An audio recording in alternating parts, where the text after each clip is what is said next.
everybody. President's Day 2022. And we're in here. We're going to make some pasta dough. I'm Rich. This is Nico. And Emma.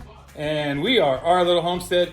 And whether you're Republican or Democrat, wig or not wig, we're celebrating all the presidents. We're also celebrating pasta. We are going to use our KitchenAid Pasta Press. Is that backwards? I hope it's not backwards on the thing. But anyways, so we're gonna make some homemade pasta today, and we're gonna take you along for the journey. See how it goes. So first pasta is gonna be gluten-free. I'm gonna hand it over to my grandma. Okay, so we've never made pasta before, and we are gonna try to do some gluten-free pasta with xanthan gum, all-purpose gluten-free flour, and eggs, and I don't know if we need water for this or not, but we will figure it out. And what's the consistency we're looking for? So the consistency is supposed to be pretty dry, and I know that gluten-free flours react differently than regular flours, so we're gonna go for a drier pasta dough. Okay. And so you know what to do. No, I have to get my recipe and all that stuff out. So. Our first ingredient is 3 cups of All-purpose flour. Not bake mix flour. not baked mix flour. Do a little dance while we're making some dough. Just still half of the flour. 2 teaspoons of xanthan gum. It acts as a binder for the flour, because obviously there's no gluten in it to bind it together. So is that considered a dash of salt or It's a a pinch? A pinch. A teaspoon and or a pinch of salt. So I'm guessing we want to mix up the xanthan gum in there before we create the well for the eggs. That's pretty good. All right, that's where the eggs go. So 3 cups all-purpose gluten-free flour, 4 eggs, The whole thing. 5 eggs. 5 whole eggs. thing? Sorry.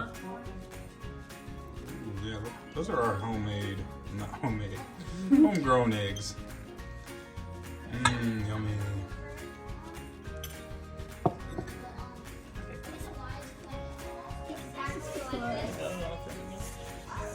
She's working it.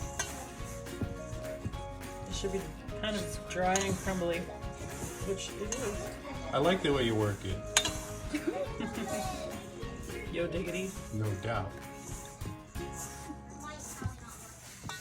I like the way you work it. It just looks like scrambled eggs. It does. It's like a big, gross But you should be scrambled able to like pack it together. egg. Yeah. Because we're going to need it in little balls for the pasta press maker, gourmet pasta press thing. And refrigerate for 30 minutes at least. For the non-gluten-free pasta, we're going to need 10 ounces of semolina flour, 10 ounces of bread flour, and 8 ounces of water. The Parmesan cheese. Now we're adding a bread flour. No, that's the semolina. Semolina flour, yeah. Now we're adding the bread flour.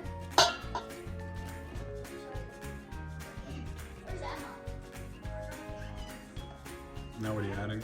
Water, How much? 8 ounces.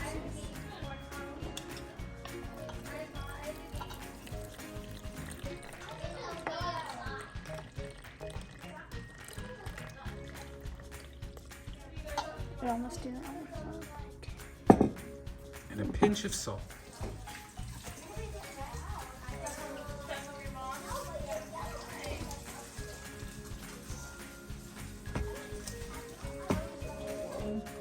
What do you think, like another 2 ounces? Maybe like 2 tablespoons. So we're looking at around 8.5. 8.5, 9 ounces. Which might even be too much, but it's So stuck you together. can see, so. yeah. It's dry, it's not like mushy. And throw this into the fridge for 30 or more minutes. So we're going to be making our traditional semolina flour. We're going Pasta.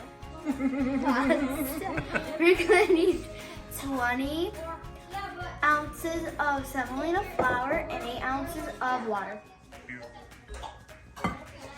You need to add the water.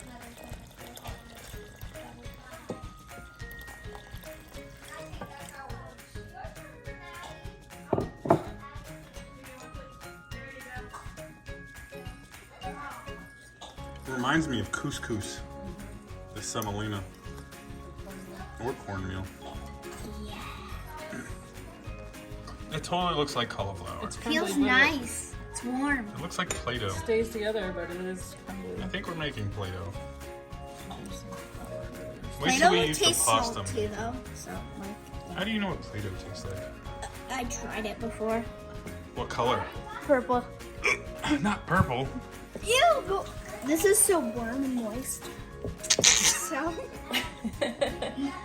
With the semolina flour dough, don't let the dough get too dry before you put it in the refrigerator because it can be too hard to go through the KitchenAid Pasta Press. put it in the refrigerator for 30 or more minutes.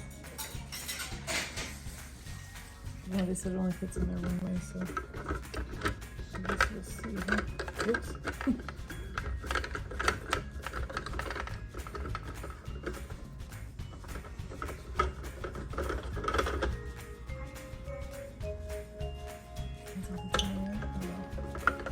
Kind of pops in there when. Okay, so we're gonna make little pasta balls the size of like ping pong balls or walnuts. We're gonna feed them through one at a time, and then we're gonna cut off the pasta when it's the length that we want. Hopefully it all goes well. Kind of see our work set up here. We have pasta, machine into noodles, and then noodles onto parchment paper.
Not very regular, but it is gluten-free pasta. This is what the 3 cups and 5 eggs and a little bit of xanthan gum made. what I All did. those noodles. That's, I mean, there's a good box of noodles there, believe it or not. Like, that's a lot of noodles. Next up is the hot. Alright, we got the rigatoni coming through next.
On the half and half mix, we discovered that our dough is a little too sticky. So all we did was dust it a little bit with some flour. And as you can see, we're just kind of kneading the dough balls in with the flour there, and it's kind of solving the problem. These were our half and half rigatonis, half semolina, half bread flour. The gluten-free, a couple more of the half and half. So now we're going to do full semolina spaghetti.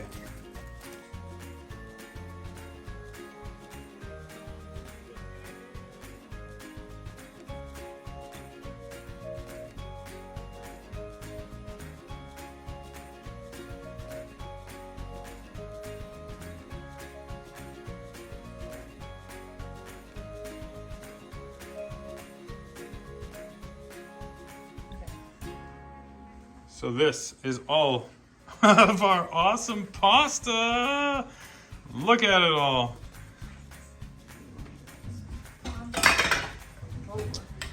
And what is your review of the pasta press? I like it. Yep. I think that you need to figure out your dough consistency though.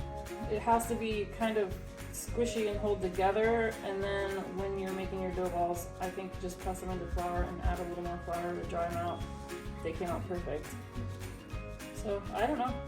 I guess out of 5, I'd probably give it a 4.5. It's gonna be hard to clean, but that's all we have for now. Make sure you be good to one another and make your pasta.